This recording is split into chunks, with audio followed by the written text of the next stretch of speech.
আসসালামু আলাইকুম। যারা এই মুহূর্তে রেসিপিটি দেখছেন সবাইকে আন্তরিকভাবে অভিনন্দন জানিয়ে শুরু করছি আজকের রেসিপি। আজকে ইফতার স্পেশাল চিকেন কাবাব বা চিকেন কাটলেটের রেসিপি শেয়ার করব। এভাবে রেসিপিটি তৈরি করে আপনারা চাইলে পুরো মাস জুড়ে সংরক্ষণ করে রাখতে পারেন।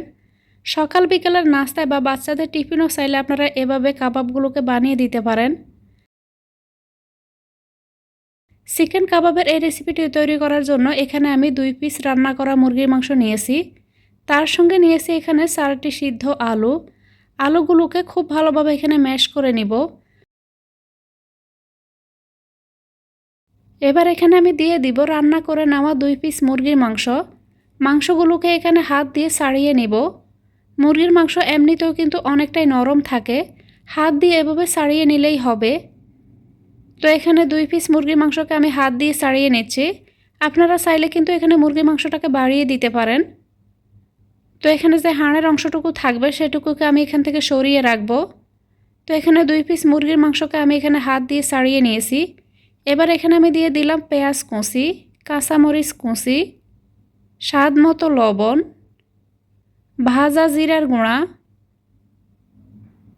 চিকেন মশলা, ধনিয়া গুঁড়া, গরম মশলার গুঁড়া, হলুদ গুঁড়া, ভাজা গোলমরিচের গুঁড়া, তার সঙ্গে দিয়ে দিচ্ছি এখানে 1 প্যাকেট ম্যাগি মশলা। এবার বাইন্ডিংয়ের জন্য এখানে দিয়ে দিব 2 টেবিল চামচ পরিমাণ কর্নফ্লাওয়ার। হাত দিয়ে এই সবগুলো উপকরণ খুব ভালোভাবে মাখিয়ে নেব।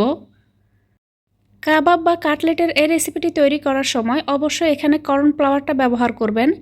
এতে করে এগুলো পেটে যাবে না। আলুর যে পুরটা এখানে দেওয়া হবে সেই আলুগুলো এখানে তেলে ভাজার সময় বেরিয়ে আসবে না। এখানে কর্নফ্লাওয়ারটা বাইন্ডিংয়েরও কাজ করবে। এবার আমি হাত দিয়ে এভাবে চেপে চেপে এগুলোকে কাটলেটের বা কাবাবের শেপ দিয়ে দিব। তো এখানে সবগুলোকে এভাবে গোল করে চ্যাপ্টা করে আমি বানিয়ে নিব। রেসিপিটি ভালো লাগলে প্লিজ চ্যানেলটিকে সাবস্ক্রাইব করে রাখবেন আর ভিডিওতে একটা লাইক দিয়ে দিবেন। আর যারা অলরেডি চ্যানেলটিকে সাবস্ক্রাইব করেছেন তাদেরকে মন থেকে অসংখ্য ধন্যবাদ। তো এখানে সবগুলো কাবাব আমি একইভাবে এখানে এরকম গোল করে চ্যাপ্টা করে বানিয়ে নিব। তো এখানে আমি কাটলেট সবগুলোকে বানিয়ে নিয়েছি। এবার এগুলোকে আমি ব্রেড ক্রাম্বের সঙ্গে কোট করে নেব। তার জন্য এখানে আমি 2টি ডিম খুব ভালোভাবে ফেটিয়ে নেব। ডিমগুলোকে এখানে আমি ফেটিয়ে নিয়েছি। এবার আমি কাটলেটগুলোকে ডিমের এই মিশ্রণের সঙ্গে চুবিয়ে নিব। তো এখানে কাঁটা চামচ দিয়ে এভাবে চুবিয়ে নিচ থেকে আমি অতিরিক্ত মিশ্রণটাকে এখানে ঝরিয়ে নিব।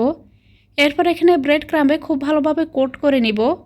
এভাবে যদি আপনারা কাটলেট বা কাবাবগুলোকে ব্রেড ক্রাম্বের সঙ্গে এখানে এভাবে কোট করে নেন, এতে করে কাবাবগুলো বাহির থেকে অনেক বেশি ক্রিস্পি হবে।